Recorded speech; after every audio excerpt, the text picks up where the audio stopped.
Të nderuar miq, mirë se vini në podcastin Mosesh. Në fakt vim në këtë janar dhe dua të shpreh për gjithë secilin për ju, për jush urimet më të përzemërta për një vit sa më të mbar dhe sa më shumë suksese. Shpresoj që mos jetë për ne shqiptarët aq i mbrapsht sa ishte 2025 ky vit. Por sot duhet ta nis mbar emisionin dhe nis mbar podcastin me një mik, një ndër zërat kritik të qarkut të Korçës, i cili ndan jetën ndërmjet aktivizmit publik dhe asaj që do të njihet si fusha e së drejtës.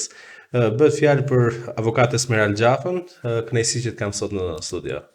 Faleminderit për ftesën dhe që jam për herë të parë, qoftë i mbar dhe për podcastin, por edhe për Pogradeci Press, i cili është një nga mediat më të vërteta në qarkun e Korçës. Pavarësisht se emrin e ka Pogradeci, nuk qëndron vetëm Pogradec, dhe të njëjtin urim kam dhe unë për gjithë shqiptarët, qoftë një vit i mbar. 2025 nuk ka qenë vit jo i mbar për gjithë shqiptarët. Për disa shqiptarë ka qenë shumë vit i mbar 2025. Për ata që janë brenda apo për ata që janë jashtë? Për ata që janë në qeverisje, në pushtet, që gëzojnë, na vjedhin dhe na qeshin fytyrë.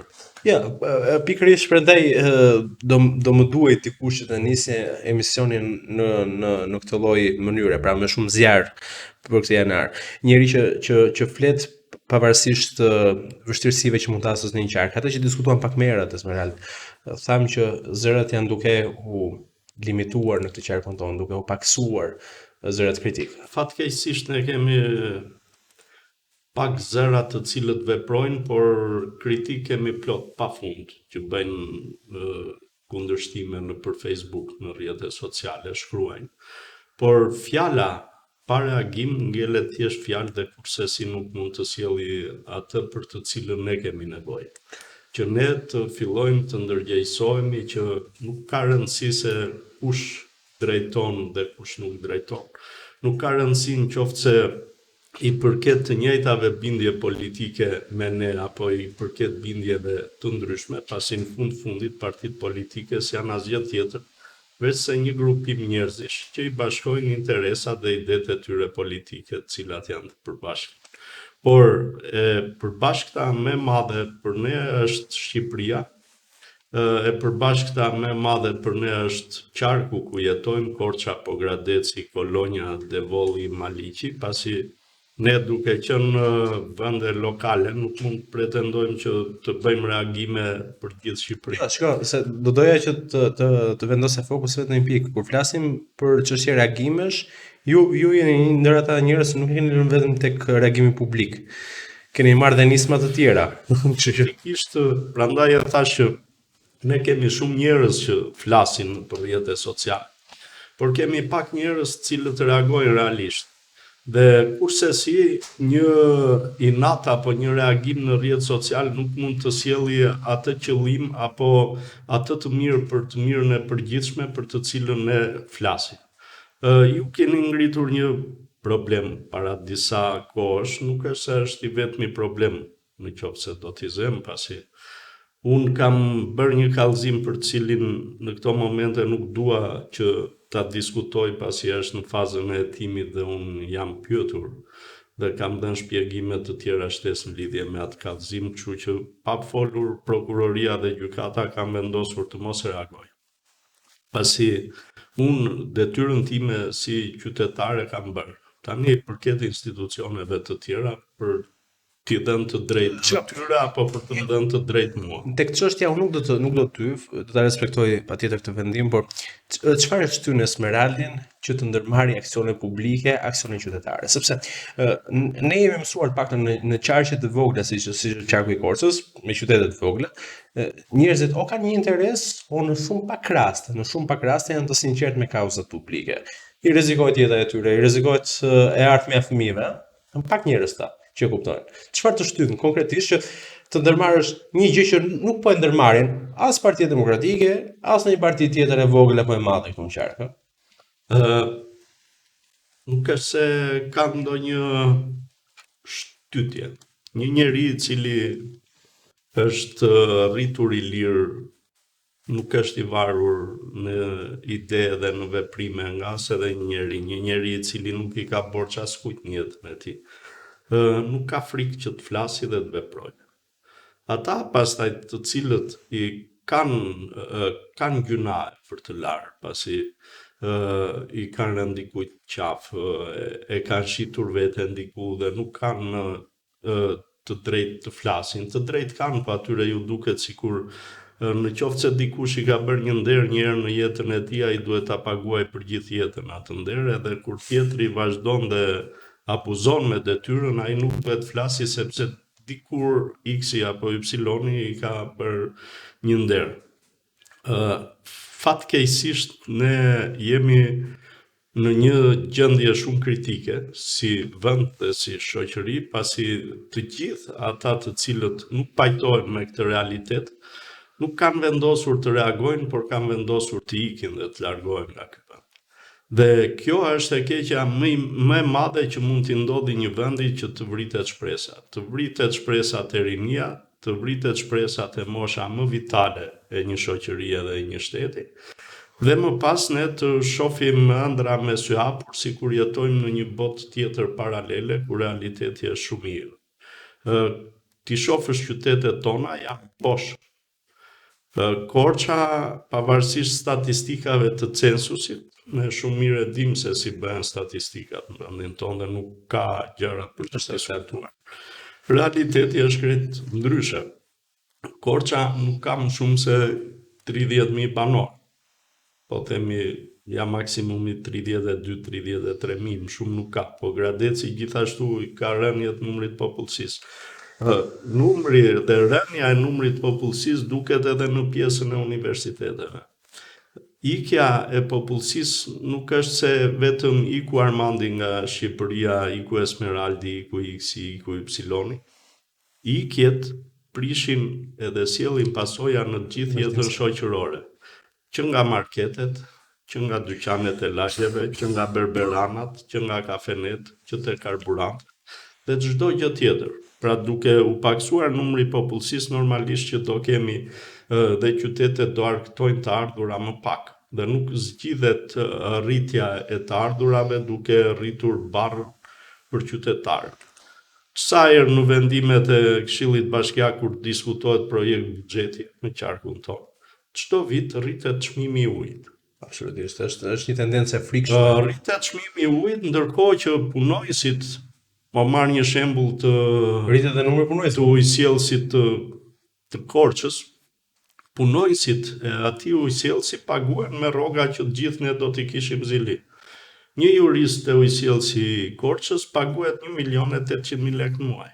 Nuk e di se çfarë bën një jurist i këtij ujësjellësi. Duhet të fillojmë punë atje.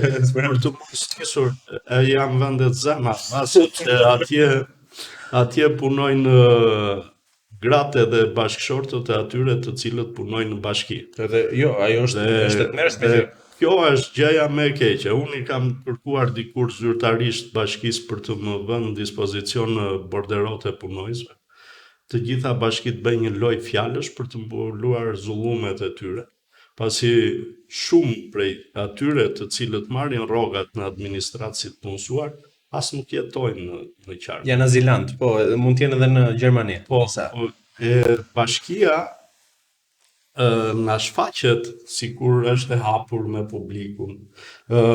Ka një transparencë totale se ku shkojnë të ardhurat tona, ndërkohë që nuk jep asnjë informacion. Qofse do t'ju referohesh faqeve zyrtare të bashkive, nuk ka as edhe një të dhënë që nga viti, në mos gabojmë, 2019 a 2020, që të ketë të dhëna statistikore dhe se si alokohen këto të ardhura të cilat grumbullohen ndër gjatë gjithë vitit. Është mësuar një lojë re të paktën nga ana juridike e institucioneve që për të mbajtur numrin fiks të organikës, themelojnë disa SHA në varësi të vet me financim 100%.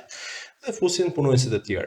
Dhe jo në pak raste, po do të them për të gjashtë bashkitë të qarkut të Korçës, mbi 80% e buxhetit është vetëm për sigurime shoqërore dhe paga. Përveç shave kanë filluar formojnë edhe OJF për të aplikuar për fonde. Do të them bashkitë që kanë për detyrë e zem një rast i qëndrojmë turizmit me që flasim për turizmin, sepse përveç turizmit s'ka mbetur asgjë tjetër që të sigurt. Bujqësinë e shkatruan Viktoria. Në verë i than mungesa e ujit, në dimër i prish rreshjet e tepërta, kështu që nuk kemi se çfarë t'i bëjmë, kemi. Nuk duhet të kujtohemi për të pastruar kanalet kur vjen dimri, pasi kanalet pastrojnë që në verë, edhe kanalet e ujitjes nuk duhet ja ulem ujin hidrocentraleve që prodhojnë energji elektrike. Hidrocentralet edhe në bazë të kontratave duhet të marrin ujin e tepërt gjatë sezonit të ujitjes, ai që tepron, duke u plotësuar në fillim nevojat e atyre që kanë nevojë për të zhvilluar bujqësinë, ndërkohë që këtu nuk është se e vret mendjen njëri, apo të ketë kërkesë llogarie, pasi ata të cilët i kanë ndërtuar këta hidrocentrale janë emra personash të cilët mbas tyre fshihen pushtetarët tanë, dhe ky është realitet të cilin e njohin gjithë, pa askush se thotë. Jo, në shumicën e rasteve, e di çfarë ndodh? Jo vetëm që përpos atyre fshihen persona, por aksionerën janë edhe drejtuesit e pushtetit vendor. Jo në pak raste, unë kam informacione që ka kërcit edhe Dajaku ndërmjet atyre biznesmenëve të mëdhenj të hidrocentraleve dhe drejtuesve të pushtetit vendor, kështu që uroj të mos ketë qenë qarku në qytetin e Korçës, të ketë qenë këte nga Pogradeci. Hidrocentralet njëso janë të përhapura në qark, kështu që Thash, kam informacion që të ketë kërcit Dajaku ande nga ne, shpresoj që të mos jetë ande nga ne, të jetë këte nga ju, se ju jeni pak më gjak nxehtë se sa Korça, si duket e keni nga... Ka një tendencë në fakt që Pogradeci po e tregon që është pak një gjak nxehtë kur vjen puna tek protestat, tek reagimi. Ka pasur një ngjallje të protestave kryesisht komunitare të lokalizuara.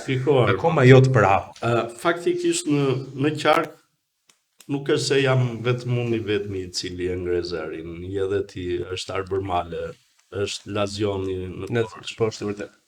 Por mendoj se ka ardhur koha që ne të cilët ngrem zërin të bashkohemi dhe ta ngrem zërin të tërë bashk për të mirën e përbashkët për qarkun ton, duke mos na interesuar në qoftë se pushteti abuzon në Pogradec, apo abuzon në Devon, apo abuzon në Maliq, apo abuzon në Korçë.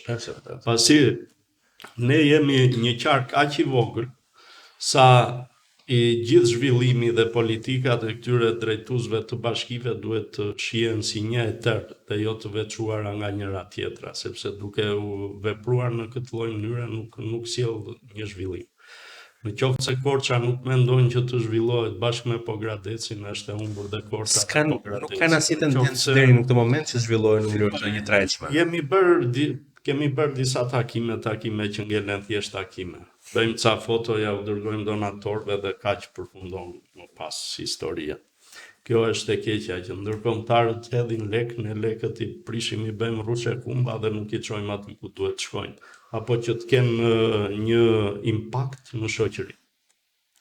Ne kemi plot organizata për mbrojtjen e drejtave të romëve apo për integrimin e romëve në shoqëri, për integrimin e tyre, për arsimimin e tyre.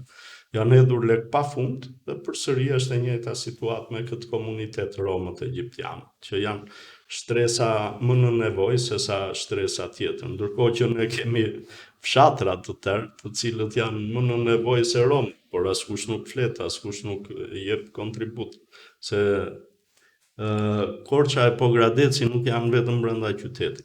Pjesa më e madhe janë jashtë, pra nëpër fshatra. Fshatrat kanë ikur. Jo, ata që kanë mbetur, ata janë më nevoja specifike. Ata të cilët kanë mbetur se s'kan çfarë të bëjnë tjetër. E di çfarë më ka ndodhur vetëm në një fshat Kolonjës. Mund ta thuash emrin e fshatit, mos ke qenë ande nga jetojnë prindrit e mi. Unë mund edhe të them, por po e mbaj për momentin. Vetëm në një fshat të Kolonjës, sepse nuk do të identifikoj personin. Ai ishte një infermier në një fshat. Njëkohësisht kishte dyqanin e lagjes, bënte shërbimin e taksis dhe ishte i fundit që njoftonte edhe agjencitë funerale kur ndronte jetë dikush në fshat. Do thënë i bënte të gjitha një person. Sa banesa ishin në fshat? Po, banesa 15-20 banesa. Edhe problemi më i madh është ky ishte burr pak i thyer tek 60-tat afër 60-tave. Në momentin kur nuk do kishte forcë edhe ky, çfarë do ndodhte me banorët e fshatit? Nuk do kishin dikush kush të hapte grupin e varet. Është krye plaku i fshatit. Jo se në Leskovik e kanë zgjidhur këtë pjesë, i marrin nga përmet. Nga përmet. Marrin nga përmet. Janë zonë të tjera. Shme që do shkonin, do kërkonin ndihmë ma ligj për t'i marrë. Shiko, çuditërisht këtu njerëzit nuk e vrasin mendjen për veten e tyre. Dhe kjo është për të ardhur keq, sepse nëse ti flet për veten tënde, mbare një pyetje që parë të cilës unë nuk ju përgjigja dhe po i përgjigjem tani. Nuk kam as edhe një lloj interesi për sa i përket atyre reagimeve të mia, po bëj që nga viti 2021 që unë jam të rrequr nga jeta aktive politike, që do kisha ndonjë qëllim politik, kështu që në këto momente unë jam edhe kisha një qëllim tek pyetja. Se sa i lirë isha atëre, pasi dhe atëre reagoja dhe kundërshtoja edhe brenda forcës time politike, por edhe jashtë. Unë kështu jam gatuar nuk di të rri në rresht, që të rri në rresht nuk e bëj dot. Prandaj kam zgjedhur që të rri jashtë vathës së partive politike dhe kështu që jam i lirë për të folur dhe për të kryer edhe veprime të tjera, siç janë edhe kallëzimet për institucione ndryshme, pasi nuk është kallëzimi i vetëm që kam bërë për rrugën e Kolonjës, kam bërë kallëzime edhe për ikonat e muzeut që na bëri klipin Romeo Veshaj me të vllajën me Donaldin, me këngën Picasso. Kam bërë edhe reagime të tjera, por që këtu ka vdekur damari i të kundërshtuarit dhe tërë janë në rresht. Kjo është gjëja e cila të vjen shumë keq. E di se pas e pyetja dhe mia i kam Terezi. Kam marr kosto, sigurisht që po të reagosh do kesh. Nëse nuk do kishte, pastaj i bie që s'është e sinqertë ajo që kosto njerëzore, por do kesh edhe kosto financiare, ekonomike, goditje të ndryshme që i vijnë biznesit, mirë po, kjo është tjetër. Më mirë thonë një shprehje, më mirë të rrosh edhe të vdesësh trim me kokën lart, sesa të rrosh me kokën ulur dhe je i vdekur për jetë. Nga këta kemi shumë e shumicë, kështu që po. Jo, unë të justifikoj edhe arsye pse bëra këtë pyetje. Ndodh në opinionin publik që shumica e atyre të cilët janë kritik, të cilët argumentojnë pse ky vend po ecën keq, pse qytetet janë të varfëra, pse njerëzit po largohen, që të jenë shënjestër të sulmeve të ndryshme. Zakonisht, në disa raste mund të quhesh patronazhist i Ramës, kur godet ata të cilët janë opozitar, që pretendojnë që opozitar. Dhe në raste të tjera duket sikur i bler nga Berisha apo pinjolli Berishës. Ne kam provuar këtë pjesë kur shaja Lulin kur ishte Luli kryetar. Më thoshin pse bën diskutime të kësaj natyre. Kjo është arsye shumë e thjeshtë. Opozitën.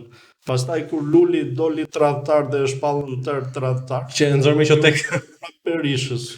Njëjta histori këtu, ne kemi një memorie afat shkurtër. Nuk mbajmë mend këtë opozitën tjetër kështu. Këtë opozitën e qarkut, sepse nuk pazar. Pazari, ndarja e bizneseve ndërmjet tyre, ndarja e ofiqeve ndërmjet njëri tjetrit, marrja e lekëve. Dhe sigurisht pazari është opozita. Unë nuk e di kemi opozita, po s'kemi opozitë në Korçë. Her pas herë del kur je purdhër i madhi i qark. Për çfarë do dalim mirë? Ata jo për gjë, po janë edhe grushi pas sa diun aty në Korçë, mes njëri tjetrit. Grushi shumë të lidhur. Unë kam miq nga gjitha anët. Përdorte një shprehje, por në respekt të publikut që na ndjek do ta them pasi të përfundojmë emisionin, këtë shprehje në grushive. Do ta sqaroj dhe thom është të drejtë, por është për të ardhur keq faktikisht, pasi zëri opozitar nuk është aktiv jo vetëm në qark, kudo në Shqipëri s'ke opozitë, sepse populli nuk ka më besim të opozitë. Populli e ka kuptuar që opozit në Shqipëri janë mërbashkë. Adriatik Lapaj vazhdon të protestojë edhe sot. Ka filluar që prej dhjetorit, mos gapo. Adriatic Lapa hyri në koalicion bashkë me Endri Shabanin, i cili u zgjodh avokati i popullit. Me firmat e opozitës, Me votat e votat të partisë qeverisë. Pra ne jemi një vend absurdesh dhe absurditeti më i madh është kjo pjesë që edhe një fije shprese që kishin njerëzit që mund të bëshë opozit me këta të rinjt, ta të rinjt treguan që fatkeqësisht ishin njësoj si ata të vjetrit. Ata të cilët thoshin ne kemi hyrë për të kundër Berishës dhe kundër Ramës, çuditërisht ishin bashkë me Berishën dhe bashkë me Ramën. Se kush qeveris më mirë është tjetër gjë, se kush ka qeverisur më mirë është tjetër gjë. Por që e kanë vjedhur këtë vend të tërë njësoj, kjo s'ka as edhe një lloj ndarje. Kjo është sidomos problematik shumë e madhe, por ajo që e di çfarë blus zakonisht. Kur nis një investim, them që zotit le të nisi, le të vjedhim pak, po të paktën ta bëj siç duhet. Jo më ata siç duhet. Jo. Ata vetëm ata po ja nxjerr shiu i parë gjithë bojën. Dhe kur ja them në të gjithë. Jo, ai nuk i nxjerr bojën, i nxjerr themelit. Se ka filluar bie, nuk është se ndahet boja. Është e tmerrshme. Domethënë, ne kemi punë publike për të cilat firmat kontraktore nuk kanë dhe nuk japin asnjë afat garancie, vetëm në Shqipërinë. Sa po përfundoi rruga Qukës qafë ploç, u bë direkt tenderi për mirëmbajtje. Pa kaluar asnjë muaj që i kishte përfunduar, pra ku ka garanci. Përfundoi rruga Korçkolonj dhe ajo me njerë u bë kontrata e mirëmbajtjes dhe atje ku Prycet sa e rruga heri edhe në Llaç dhe heri vend Copa Lecke me zif në lartë që të mos hyj ujë, po të shkojmë tani me kamerë. Po, e di. Po ta shkelësh atë pjesën e Llaçit, del kanali që sa vjen edhe zmadhon. Kam pasur një telefonat për këtë situatë, duhet ta bëj publike, jo emrin. Dhe më thot në momentet e dyta kur unë nxjerr disa plane të një zhytje të re të rrugës. Më dërgovi një mik i imi.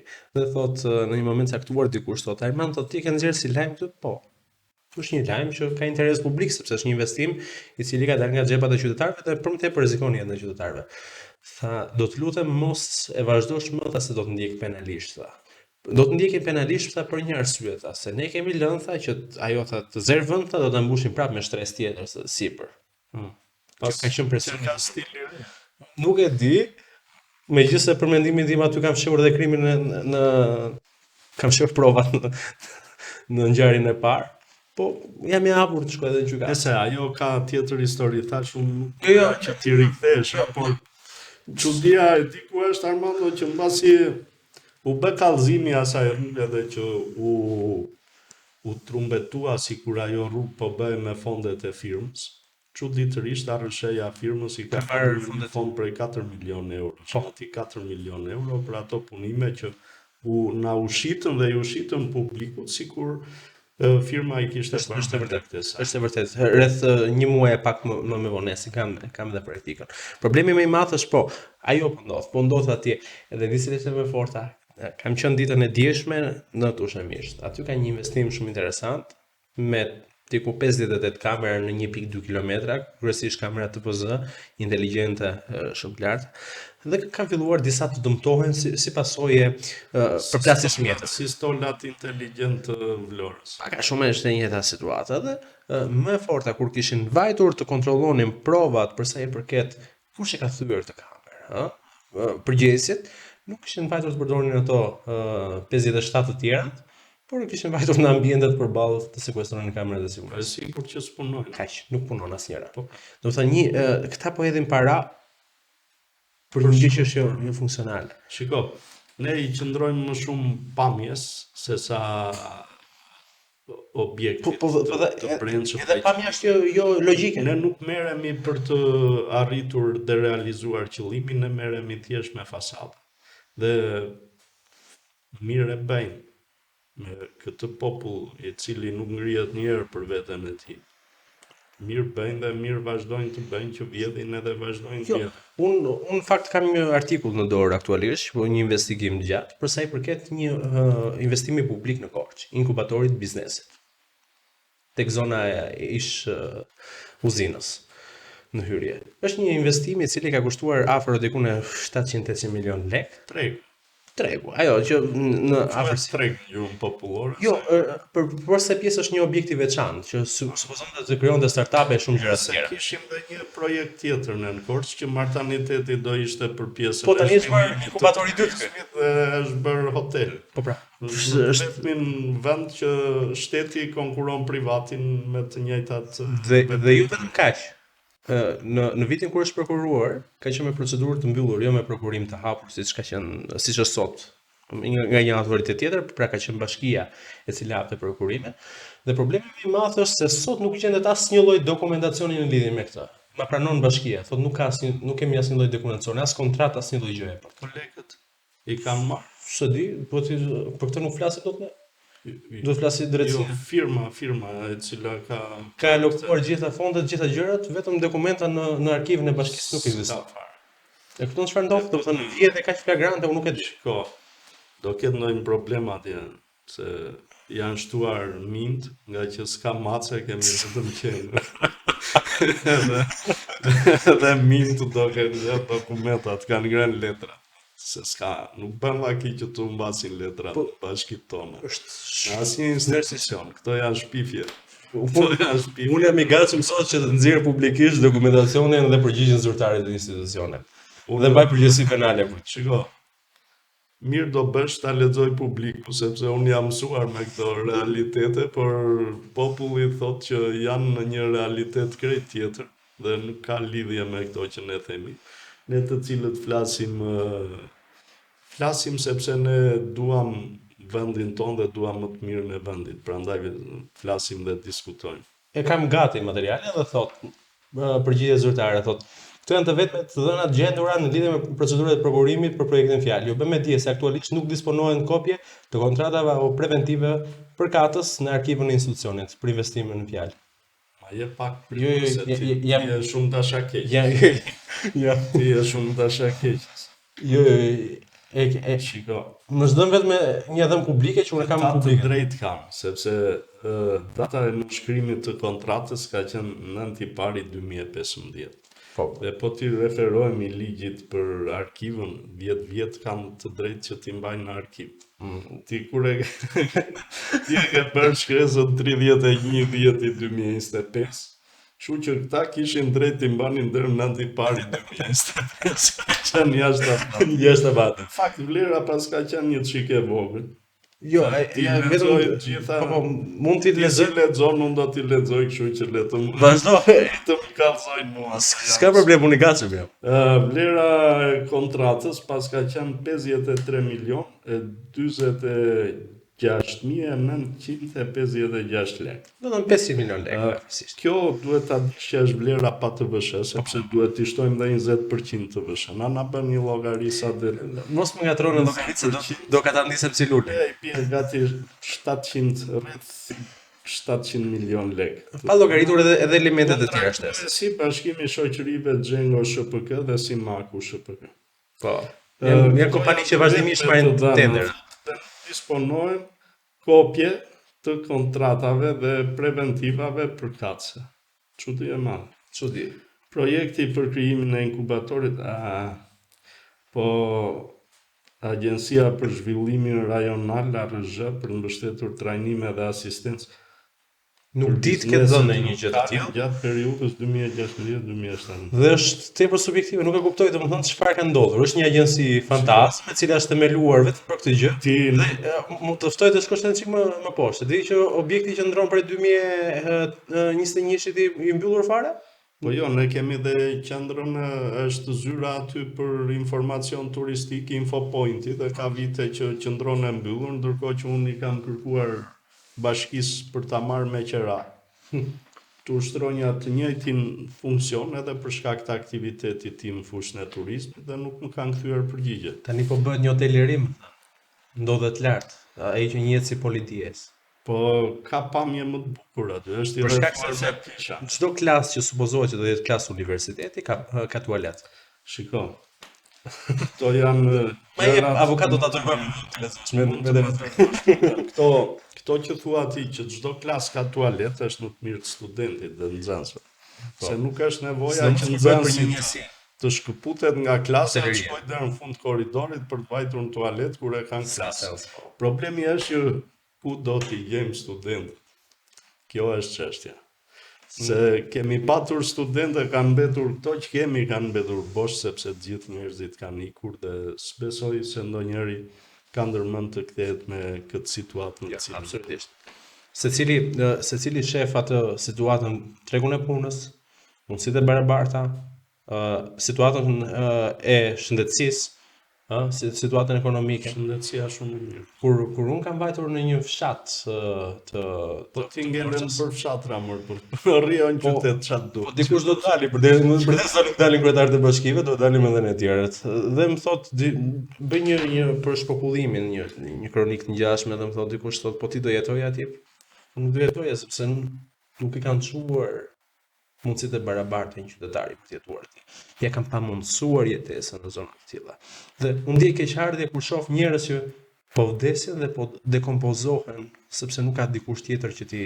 Jo, më se ne kemi zyra në bashki që merren me kujdesin e moshës së tretë. Më vjen shumë çudi, ku shkojnë këto fonde? Është e pamundur që gjithë këto para tidhen. Shiko, ti si median ndryshe nga unë qofse ju dërgo ke email të këte kam përgjigje këta, kështu që do t'jap sa porasi të dërgosh ca email të të kthejmë përgjigje që të marrë dhe unë përgjigje për pyetjet e mia.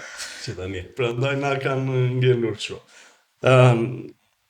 Në fakt infrastruktura o rrugët do sillnin një zhvillim, por në qoftë se ne krahasojmë edhe në vendet në të cilët ekzistojnë rrugët, përsëri nuk ka zhvillim të zonave rurale. Sepse veç pjesës të rrugëve duhen edhe shërbimet e tjera, duhet shërbimi shëndetësor, duhen shkollat. Pjesa tjetër është pjesa e pastrimit, megjithse kompanitë e pastrimit i marrin lekët sikur shkojnë mbledhin plerat dhe në fshatin më të largët, por faktikisht s'ndodh asgjë e tillë. Dhe ndoshta po vjen koha që njerëzit duhet ta kuptojnë dhe duhet të ngrihen për veten e tyre. Jo të ngrihen kur i thrasin forcat politike, jo të ngrihen kur doktor Berisha ngrihet për të protestuar sepse bën sikur proteston dhe nuk proteston. Pasi ka qenë 2017 Partia Demokratike që i mbledh njerëzin protesta, pra i thon viti 9 vite që proteston, pasi protesta e parë e opozitës ka qenë mos gabojmë shkurt 2017, kur diskutoshe që kishte abuzime andekte, dhe sot nuk të mbas 9 vitesh që kanë nisur protestat e fuqishme nuk kanë arritur në gjë. Bë gallat me fjalën e Lulit. Ja, kanë arritur. Mund ta nxjerrë, lutem, më ndihmoni pak me kamerën? Që Rama ka ikur, thotë Luli. Po. Nuk është me Rama që e ministr. Nuk është kryeministër, se janë plot opozitarët që kanë ngrënë gas atje.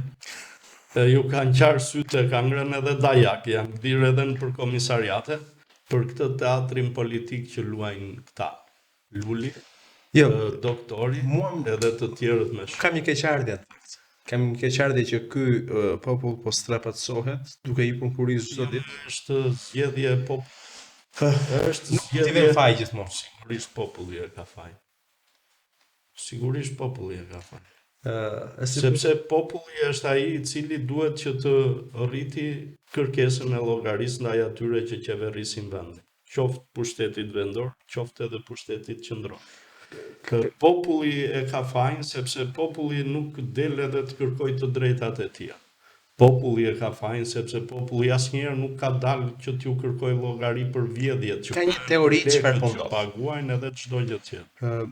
Është investuar shumë në liberalizmin. Liberalizmin që i jep fokus kryesisht individit, individualizmit si rrym, duke zhdukur atë që do të njihet si interesi komunitar. Dhe rrymë të tilla janë të kultivuara, sidomos me vendin tonë i cili ka qenë i shtypur. Pra individualizmi në fokus që shife secili do shohë vetëm punën e tij dhe do reagojë vetëm kur t'i shkojë e keqja tek banesa e tij. Por me atë që shoh është se kjo ndrydhje e ka ndikuar njeriu që edhe në çështje kur preket vetë mos reagojë, sepse ka humbur besimin tek forca e vet. Kur preket vetë reagon, por kur ti je i vetëm, S'ke që bën. nuk ke zë që të dëgjojnë të tjerë. Ndërkohë që në qoftë se ti do ishe bashkuar me atë fermerin që ju përmbyt toka, që ju mbytën të mbjellat, në qoftë se ti do ishe bashkuar me atë të cilit ju prish shtëpia pa drejtësisht, qoftë se ti do ishe bashkuar me atë i cili nuk e gjen të drejtën në institucionet shtetërore, ku problemi më i madh në institucionet shtetërore është që ata nuk janë shërptor siç duhet të jenë, po ju duket vetja pronar dhe zyra e shtetit ju duket sikur e kanë biznes të tyre dhe kanë të drejtë të bëjnë çfarë të duan. Kur ti nuk u bashkove sa herë që të tjerët kishin nevojë, kur nuk dole kur u rrit çmimi i naftës, kur nuk dole kur u rrit çmimi i energjisë elektrike, kur nuk dole dhe të bëheshe bashk kur u rrit çmimi i ujit tani në dhjetor së fundmi. Atëherë kush do të bashkohet? Kjo çështje, po, ka pasur disa raste, disa fshatra në zonën e Maliqit, disa fshatra në zonën e Korçës që kanë munduar me mënyra sporadike. Por lobi është aq i fuqishëm, sidomos në rastin konkret, lobi i sjell faktikisht mua këto grumbullimet sporadike më duken si lojra të organizuara nga vetë ata të cilët e drejtojnë nga pushteti vendor.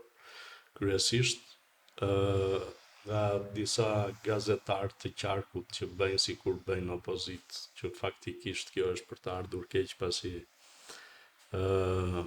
bën opozit dhe je rrogtar, nuk më duket se e ke seriozisht me qytetarët të cilët të besojnë dhe të ndjekin. Nuk mund të bësh show dhe këto lloj protestash për të bërë gjoja si kur po protestojnë dhe nuk zgjasin as një orë, nuk janë proteste. Sporadike, janë gjëra të organizuara. Fermerët në Paris. Po jo, unë i shoh fermerët në përtek kufirit. Jo, po jo.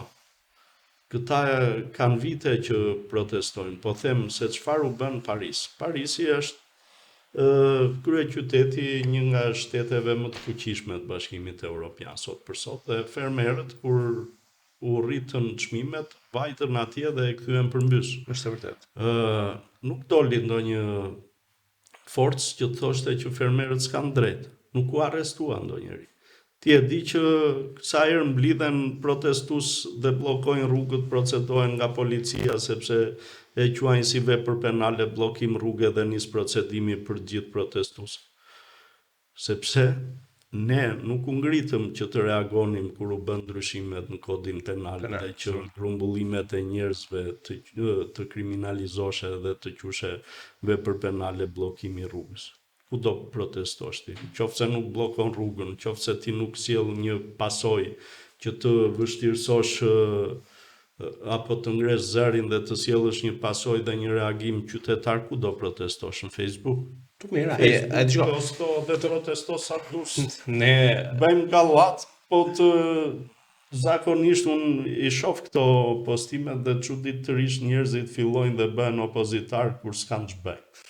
Janë të shtrirë në koltuk me kondicionerin ndezur dhe hajde bëjmë komente dhe bëjmë gallata dhe i qemi opozit. Fakti që ka ndodhur është një fakt i shkuar. Problemi është me çdo na ndodhi. I thon një shprehje shumë interesante. Vjet ishim keq, si vjet u bëm keq, ta më mirë për mota, zot lera e thot se s'di si vjet sapo kemi filluar, kështu që jo, e kam fjalën këtu tek edhe tek pjesa e gazetarisë. Draft kodi penal, që besoj ju e keni parë me detaje, kriminalizon në detaj disa veprime publike, ndërhyrje në sistemin gjyqësor, ne jemi në një fazë tjetër, në një realitet tjetër të Shqipërisë. Edhe ato të cilat shiten si ushqim për popullin, unë dhe ti minimumi nuk duhet që ti ha. Jo, unë e mi qartë për atë pjesë, Sepse ai po prit bëj heroizmin e radhës që duhet të dish një gjë që në fazën në të cilën ndodhet Shqipëria asnjë ligj nuk mund të kaloj pa përafrimin e tij me vendet bashkimit. Është vërtet. Ja. Dhe në qoftë se një drejtues del dhe thot do ta heq këtë se nuk është mirë për ju gazetarët, do të thotë që ata lart i kanë thënë që shikoj ke keq këtë gjë edhe. më mirë Dhe dalim dhe bëjmë si për merit me këtë pjesë. merr një merit që shife unë Kodet ne edhe ti ke studiuar për drejtësi dhe flasim në nivele të barabarta diskutimi për sa i përket kodeve. Ne kemi kode të cilët janë relativisht të mira, por gjejnë zbatim të keq. Ose nuk gjejnë zbatim fare. Ke dispozita të cilat nuk gjejnë zbatim. Kemi drejtësinë penale për të miturit, e cila ka hyrë në fuqi vitin parë, në mos gabojmë vitin 2019 hynte në fuqi drejtësia penale për të miturit. Dhe nuk ka bërë asnjë rehabilitim. Dhe duhet që të ishte krijuar institucioni për trajtimin e të miturit. Para disa ditësh dëgjova që do prokuroj dhe do niste ndërtimi i këtij institucioni. Thuaj që do ishte në burgun e Grave në Pojs, ku di unë. Ka pas shumë projekte burgu i Grave në Pojs. Ka pas shumë kusure, shumë pengesa, por gjithsesi një gjë e mirë po vjen, po ndoshta do ndërtohet. Kemi plot ligje të cilat sa herë ndrohet ministri i Brendshëm fut dorën dhe i ndryshon.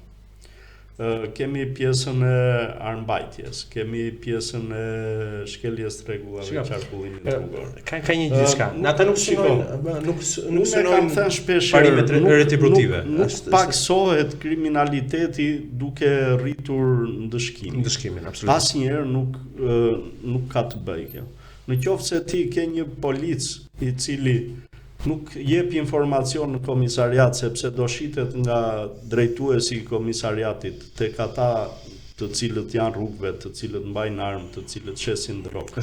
Ku drejtuesi merr rrogë në fund të muajit nga këta persona. Dhe kur drejtuesi para se të nisi veprimet për të parandaluar një ngjarje, njofton personin i cili është autor që shikoj se të kapëm, i thonë këtij muhabeti, atëherë kurse si nuk mund të kemi një parandalim të ngjarjeve kriminale. Nuk mund të kemi parandalim të shkeljes rregullave qarkullimit rrugor. Kur ty të rrin policët ferrave të qarkullimit rrugor, të rrin aty ku s'duken, edhe rrin vetëm për të vënë gjoba. Nuk rrin që të rregullojnë qarkullimin. Rasti Elbasan Tiranë. Korç Tiranë. E gjithë rruga ishte bllokuar prej 40 kilometrash radh, nuk pash një patrull policie. Mua më ndodh që bëj shpesh atë rrugë për shkak të punëve të zakonshme që ka për qytet, gjej mbi 7 patrulla çdo ditë që mund të kaloj. Atëherë kur duhej të orientonin trafikun, kishin ikur. E po ishte mbas vitit të ri, ishin mbas festa. Ishin zëngjeli. Ishin mbas festa. E kuptoj. Jo, problemi qëndron se jo vetëm kaq, unë shoh edhe një element zhgënjyes prapë edhe tek ajo që do të quhet drejtësia e re. Duhet ta ndryshoj pak fokusin e diskutimit tek ato gjëra që po ndodhin. Janë disa zhvillime që më duket sikur ndodhin për të hedhur his syve njerëzve që shifen se po ndëshkojmë. Sot ne kemi pushtetarë drejtues të mëdhenj të shtetit, ish funksionar të mëdhenj, të cilët ndodhen përpara drejtësisë në akuza publike, akuza penale, të cilat sot janë në gjykim etj, akoma në vendin formës prerë nuk ka ndonjëherë që të jetë në një veprim për korrupsion apo për gjë tjetër.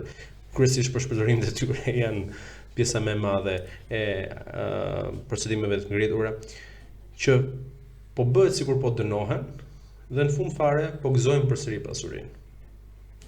Një efekt shumë negativ i asaj që pritet të ishte ligji është diskutim shumë i madh për dekriminalizimin dhe më pas ne nuk kishim nevojë për këtë ligj sepse kemi patur, është e parashikuar në kodin penal, pastrimi i produkteve të veprës penale. Në qoftë se ti dënohesh për një vepër penale, qoftë edhe për shpërdorim detyre apo një vepër tjetër penale, qoftë se ti nuk justifikon dot me të ardhurat që ke pasur. Jo, unë do të si e shef këtë pjesë. Pra, sot kemi zëvendës kryeministren që është në akuzë, për shembull, në rastin konkret. Ka gjëra të ligjshme dhe të moralshme.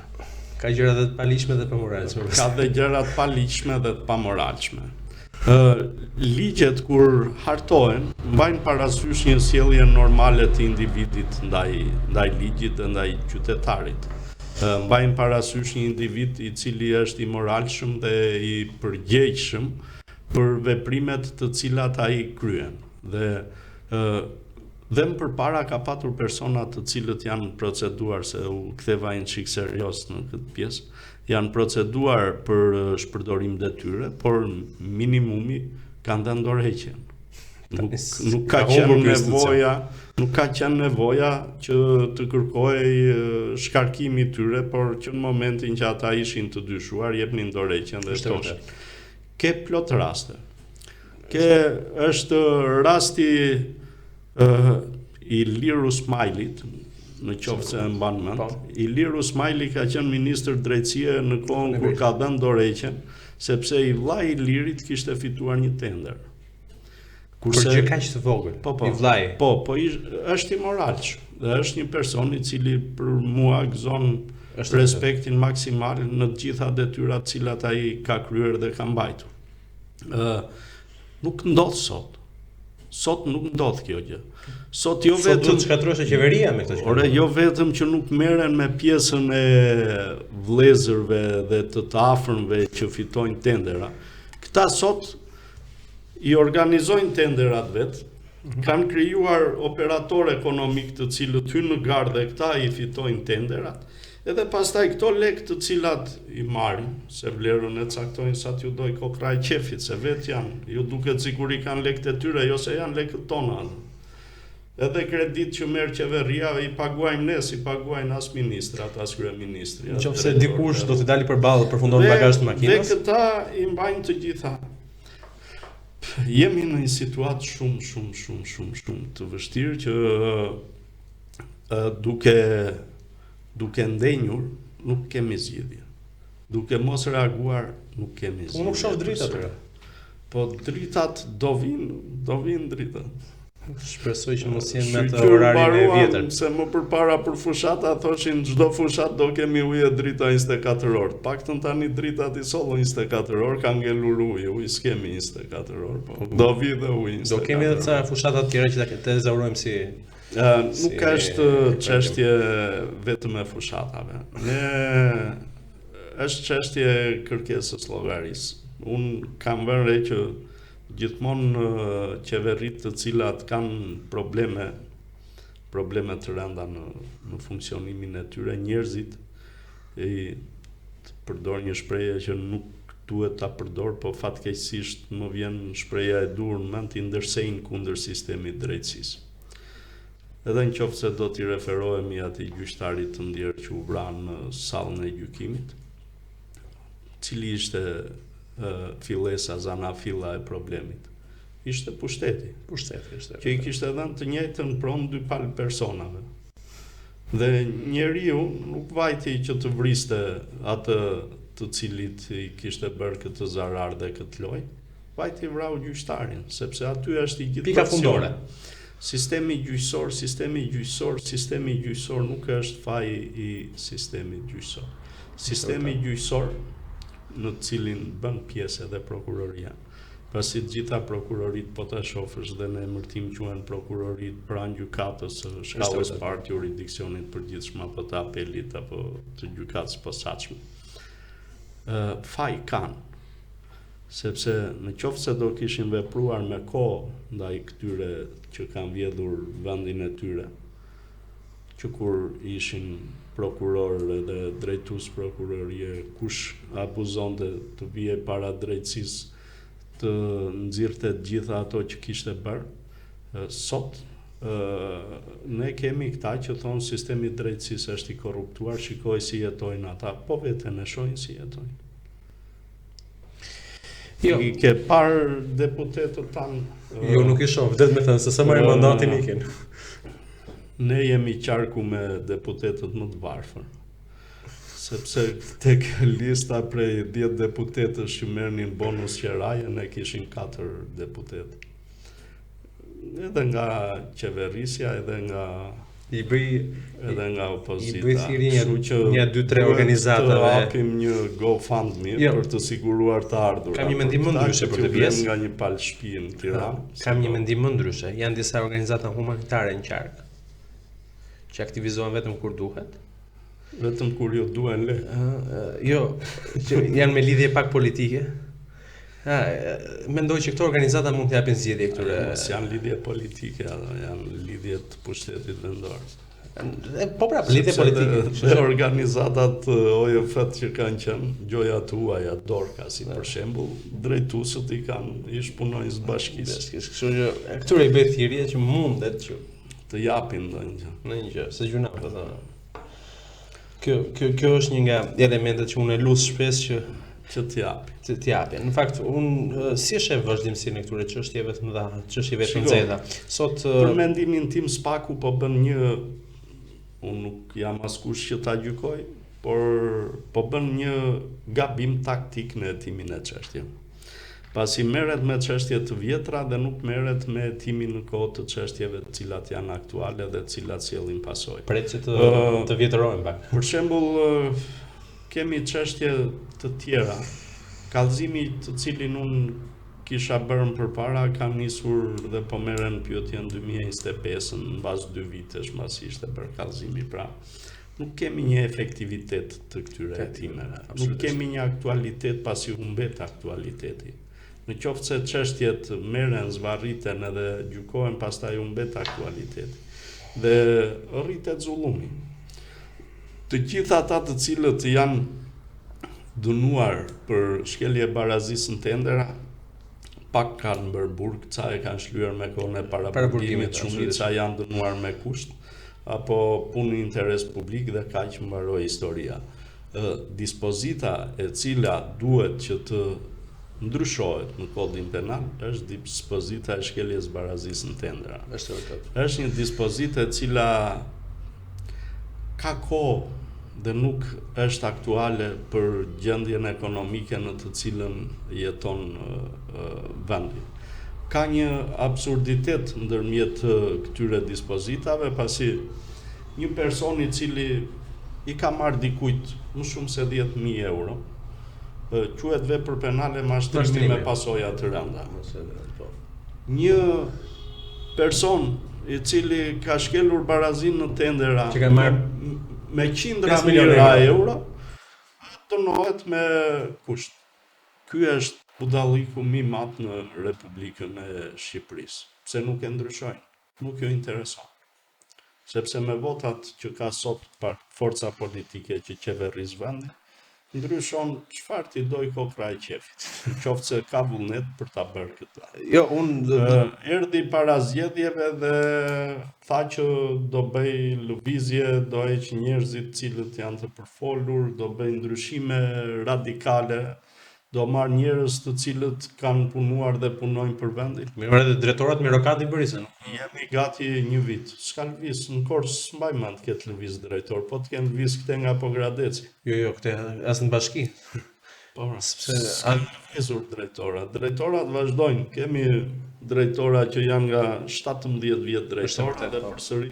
Nuk është problemi sepse janë ata drejtora për 17 vjet, po një njeri i cili rri kaq gjatë në një post, nuk ka me as çfarë t'i japi vendit edhe detyrës, as çfarë të fitoj nga vendi. Basa s'ka profesionist në një rutinë profesionista s'ka. Po s'ka se ikën. Pun ka. Po ikën, se shtresa e mesme iku jashtë. Ne budallënjt kemi ngjetur. Mund t'i arbër male ne me 18 klas shkollë aq. Edhe ca të tjerë, shiko. Unë kam vendosur të jetoj në këtë vend dhe nuk do më lodhin me këto lloj sjelljesh, nuk do mërzitem, do veproj. Kam rënë ca kohë qetësi. Do pyesni, do thoni pse po rri kaq urtë Esmeralda. Jo, mua nuk më duket urtë.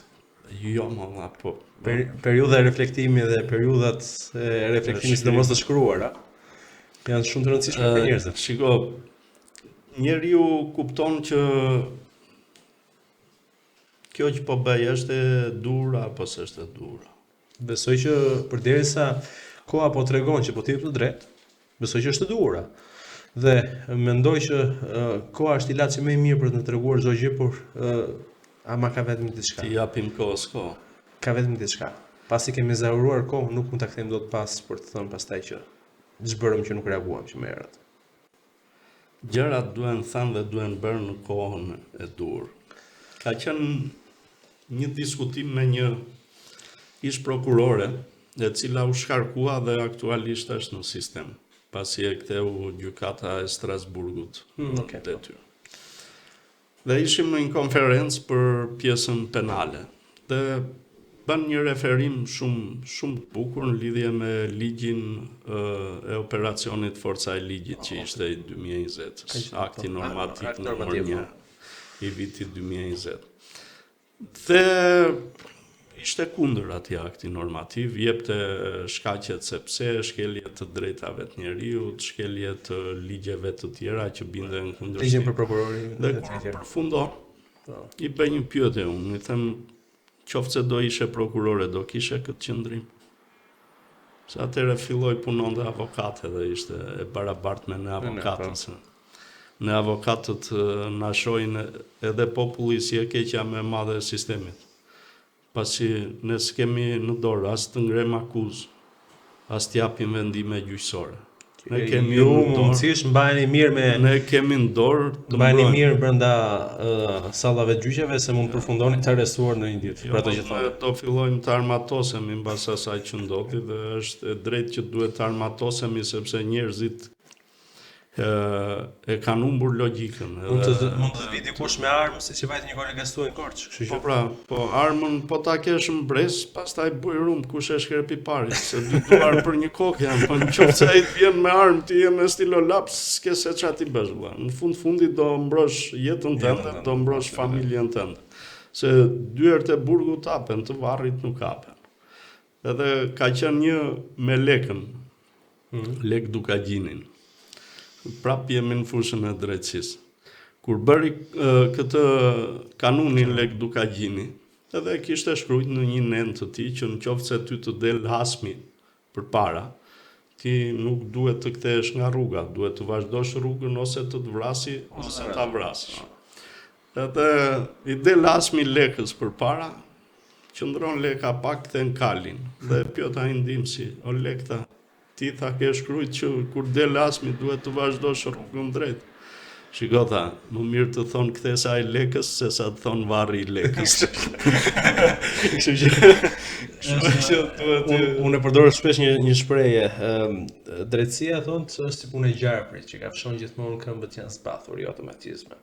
Kështu që edhe në këto raste italianët kanë një shprehje tjetër për drejtësinë. Edhe është shumë aktuale me vendin tonë. Kur kemi shokët tanë, interpretojnë ligjin. Kur kemi popullin zbatojnë ligjin. Është vërtet. Avokat, të falenderoj shumë. Të falenderoj për ftesën dhe shpresoj të shihemi sërish. Gjithmonë dera jonë është e hapur. Edhe në nisma reale dhe në aktivitete të vërteta që minimumi të mbajmë gjallë atë pak shpresë e cila ka mbetur për këtë vend, por siç thash, të gjithë ata të cilët reagojnë, duhet bëhemi bashkë, pak rëndësi ka se jemi në Korçë, jemi në Pogradec, jemi në Devoll. Është një mesazh shumë e mira jonë është e mira e përbashkët.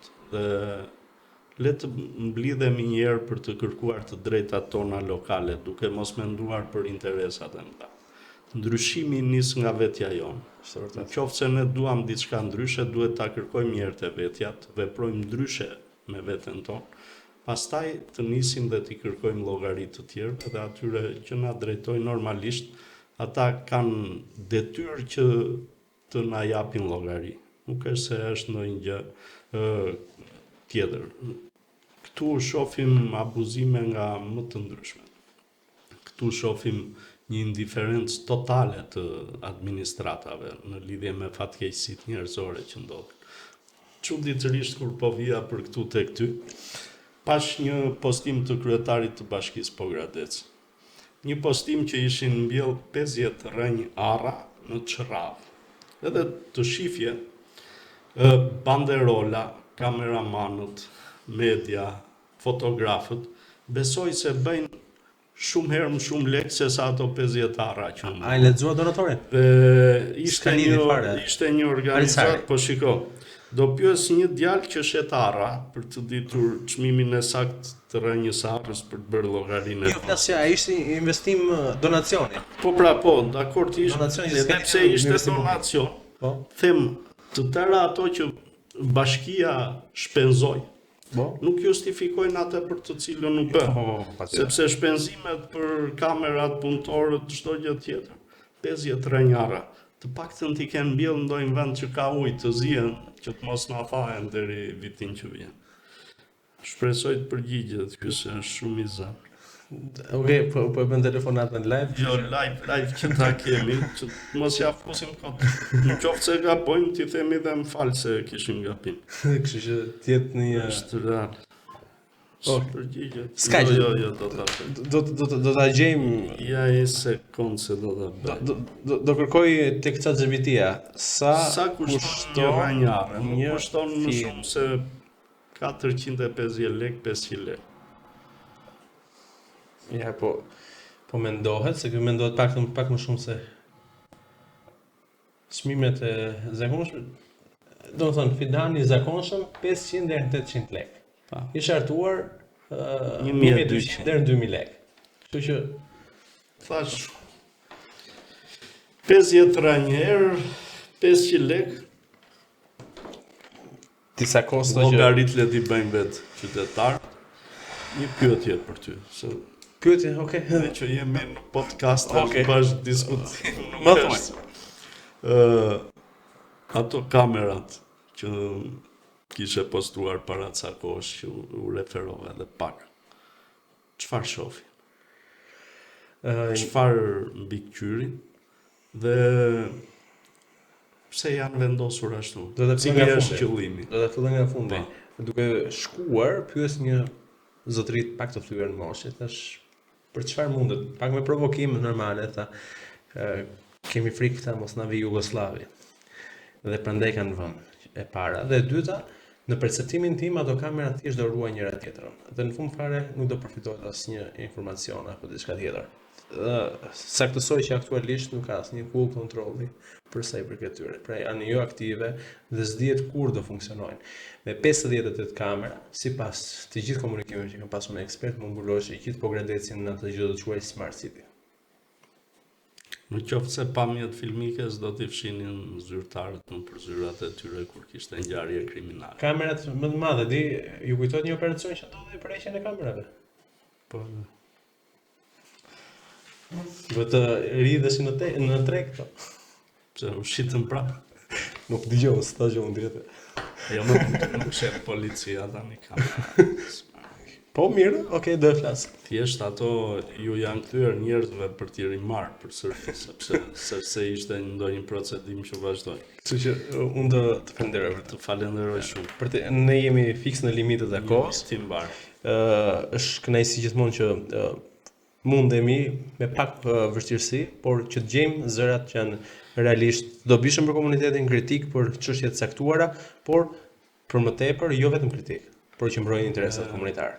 Të falenderoj. Më mirë të vdesim duke folur se sa të mos flasim dhe jemi të vdekur. E vlerësoj shumë, është një mesazh shumë interesante, i cili është shumë aktual. Miq, sot kisha të ftuar avokat Esmeral Gjafën, një ndër njerëzit kurajoz të qarkut Korçës, një mik i mjershëm, i cili flet pa dogan. Flet pa dogan për sa i përket çështjeve që shqetësojnë qytetarët, madje thotat ato të cilët vetë qytetarët ndonjëherë përballë ndonjë presioni, përballë ndonjë vështirësie që mund të hasen asaj rreziku të ndërprerjes një asistencë sociale apo largimit të një familjari nga puna, dëgjojnë veten e tyre nëpërmjet njerëzve si Esmeraldi, si avokat Esmeraldi, më falni, S'ka gjë, më mirë Esmeraldi se avokat. si avokat Esmeraldi dhe si njerëzve të ngjashëm si ai. Unë shpresoj që të shihemi përsëri me një tjetër zë po kaq kritik në podcastin e radhës, deri atëherë ju uroj mirupafshim.